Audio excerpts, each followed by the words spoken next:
Evening and welcome to BBC London with me, Asad Ahmad. Coming up on the programme, the temperature is set to top a hot 30 Celsius. Also on the programme.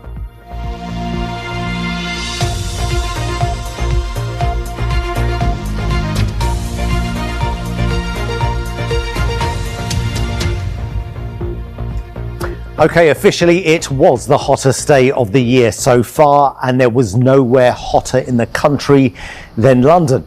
But that's not going to last, because it's going to be even hotter tomorrow, even hotter the day after, and even hotter the day after that. Many of us love it, but we've been reminded by the NHS to be very careful. In a hot spell, they say more people than usual become ill, even seriously ill. The biggest risks are dehydration, heat exhaustion and heat stroke. There's no one better to speak to at this time than weather guru Kate Kinsella. She's at the Tower of London for us this evening. Over to you, Kate.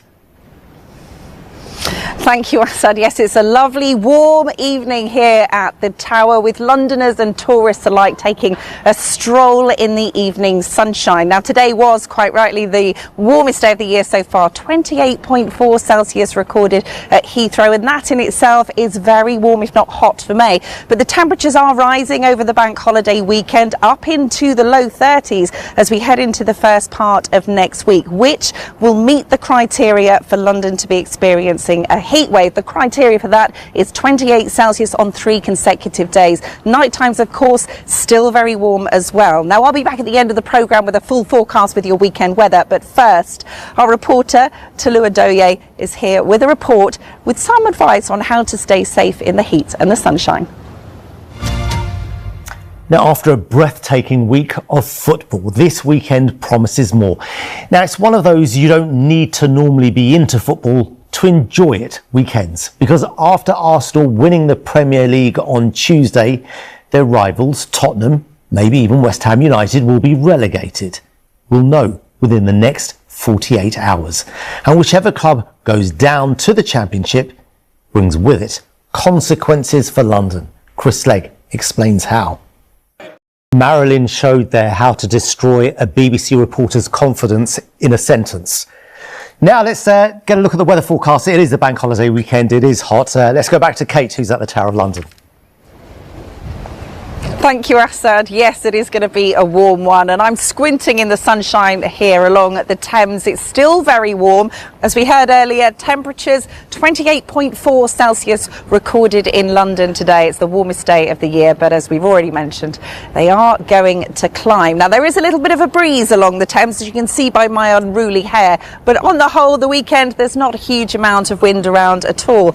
Now, overnight tonight, we are going to have these clear skies. We've had them all day today. As you can see on the map, we haven't had too much in the way of cloud, just a little bit of high cloud actually turning the sunshine hazy here and there. But through this evening, overnight at least to start with, it is going to be dry and it is going to be clear. But through the second half of the night, the early hours of the morning, just a little bit of a cloud just starts to sink south. It is actually a cold front. Now, it's not going to bring anything cold to us overnight. What it will bring is maybe 1 or 2 showers as we head into Saturday morning. But the temperatures, it's going to be warm, it's going to be humid, it's going to be sticky, quite uncomfortable. Minimum temperatures in central London, perhaps not much below 16 or even 17 Celsius. So quite unpleasant for sleeping. Now, as we head into tomorrow morning, plenty of sunshine around first thing. It's a warm start to the day, and those temperatures are set to climb even higher. The wind's still reasonably light coming from the south, and we're looking at a maximum up in the high 20s, 29, but we could see 30 Celsius at some spots across London tomorrow. Then overnight Saturday into Sunday morning, it's dry and it's clear. We could see a little bit of mist developing in the east. The minimum temperature 12 to 14. It's still going to be warm, still quite unpleasant for sleeping. Now, for Sunday itself, any mist and fog is going to burn back very quickly. You're not going to notice it. We'll see plenty of sunshine, and temperatures on Sunday 30 Celsius. Now, bank holiday Monday, it is bank holiday. It's going to be dry, so they didn't get the memo. It's going to be full of sunshine, blue sky, and temperatures up at 30 32 Celsius. We could even see 33 Celsius, which would mean it would be the warmest May day, not May Day, but May day since 1944, so in over 80 years. So those warm temperatures, take care in the sunshine as we head through to next week. Asad. Yeah, Kate, thanks very much for all that. Some very high temperatures there. Well, that's it for now. Frankie is back at 10:30 with our late news tonight on BBC One and also the iPlayer, of course. I'll be back at 6:35 tomorrow evening with our weekend news. Now, whatever you're doing this evening and this weekend, I wish you a very good evening and a lovely bank holiday weekend from all of us here. Bye-bye.